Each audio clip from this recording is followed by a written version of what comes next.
प्रश्न है बिंदु -5,7 और -1,3 के बीच की दूरी ज्ञात करें। यह 10th क्लास के निर्देशांक ज्यामिति का क्वेश्चन है और इसमें क्वेश्चन कहा जा रहा है कि दूरी ज्ञात करना है।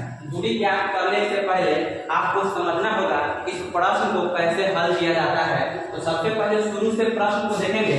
कह रहा है कि बिंदु -5,7 और -1,3 मान लीजिए एक बिंदु इधर और एक बिंदु इधर, ठीक है। तो यहाँ पे क्या हो जाएगा A और यहाँ पे क्या हो जाएगा B।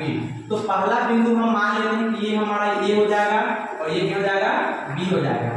तो A का मान कितना है -5,7 और B का मान है -1,3, ठीक है।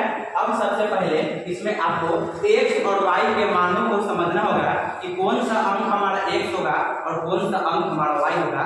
तो निर्देशांक ज्यामिति में जब भी एक कॉमा के बीच में दो अंक रहे तो सबसे पहला वाला अंक x का होता है, दूसरा वाला अंक y का होता है। उसी तरह से यहाँ पर हम बस आपको समझने के लिए, ठीक है, यहाँ पे आपको समझने के लिए हम कुछ बताएंगे जो आप याद रखिएगा। हल करते समय आप लिख भी सकते हैं और नहीं भी लिख सकते हैं, लेकिन आपको यह याद रखना पड़ेगा, ठीक है।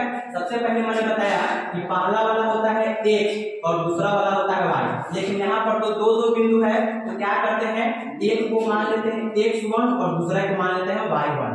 उसी तरह यहाँ पे दूसरी बिंदु है, इसको मान लेंगे x2, इसको मान लेंगे y2। पहला वाला x का, दूसरा वाला y का। इसको आपको ध्यान में बिठा करके हमेशा रखना है, तभी आप इस तरह के प्रश्न को हल कर पाएंगे। तो अब हम बिंदु तो समझ लिए, अब कह रहा है कि इन दोनों के बीच में जो दूरी है वह आपको हल करना है। तो एक दूरी सूत्र होता है प्यारे बच्चों, एक दूरी सूत्र होता है, आप इसको याद कर लीजिएगा, जिसका सूत्र है √x1 - x2 का whole square plus y1 - y2 का होल स्क्वायर। इसको आप अच्छे से याद कर लेना ताकि आपके जब एग्जाम में इस तरह का प्रश्न आए तो आप हल कर सकते हैं। तो यहाँ पे देखेंगे x1 कहाँ से आया है, देखिए x1 यहाँ से आया है -5 से।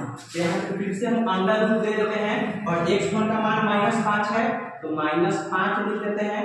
फिर माइनस का चिन्ह है, x2 का मान कितना है यहाँ पे -1 है, तो फिर यहाँ पे क्या लिखेंगे हम -1।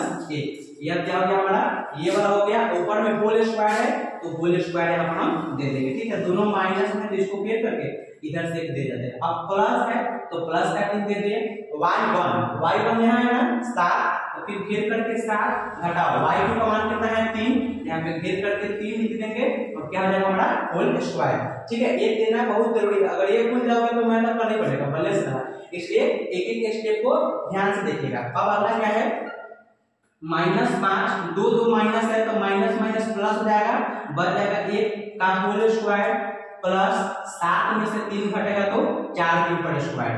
अब क्या करेंगे -5 प्लस 1 माइनस प्लस रहता है तो माइनस का चिन्ह क्या करते हैं और जो बड़ी अंक रहता है उसका चिन्ह लेते हैं। 5 में से 1 घटेगा तो 4 आएगा, लेकिन चिन्ह रहेगा माइनस का, इसके ऊपर स्क्वायर दे देंगे और 7 में कितना है 4 का स्क्वायर। अब आ जाते हैं दूसरी तरफ, देखिए -4 का स्क्वायर है तो -4 का स्क्वायर करेंगे तो -4 गुने -4 आएगा, माइनस से माइनस कट जाएगा, 4 तो 16 हो जाता है। बच्चे यहीं पे गलती क्या करते हैं कि वह माइनस के माइनस लगा लेते हैं। यहाँ पे ध्यान दीजिएगा, कभी भी कोई भी अंक स्क्वायर माइनस में रहे, कोई भी अंक माइनस में रहे उसका स्क्वायर निकालना हो तो माइनस से माइनस काट देंगे, सिर्फ अंक बच जाता है, वही हम लिखते हैं। तो उसी प्रकार से यहाँ पे अंडर रूट दे देंगे और क्या है -4 का स्क्वायर तो 4 तो 16 प्लस फिर 4 का स्क्वायर तो आ जाएगा 16 कितना 32। और 32 का हम क्या करेंगे, जब हम वर्गमूल ज्ञात करेंगे तो हमारा आंसर कितना आएगा 4√2।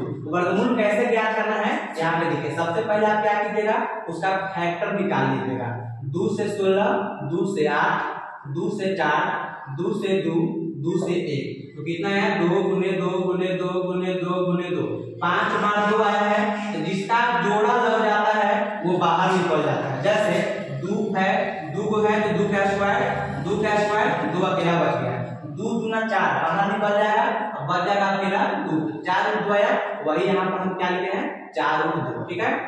अगर वीडियो अच्छा लगा हो तो वीडियो को लाइक कीजिएगा, चैनल को सब्सक्राइब कीजिएगा। इस तरह के मैथ पढ़ने के लिए आप हमारे साथ जुड़े रह सकते हैं।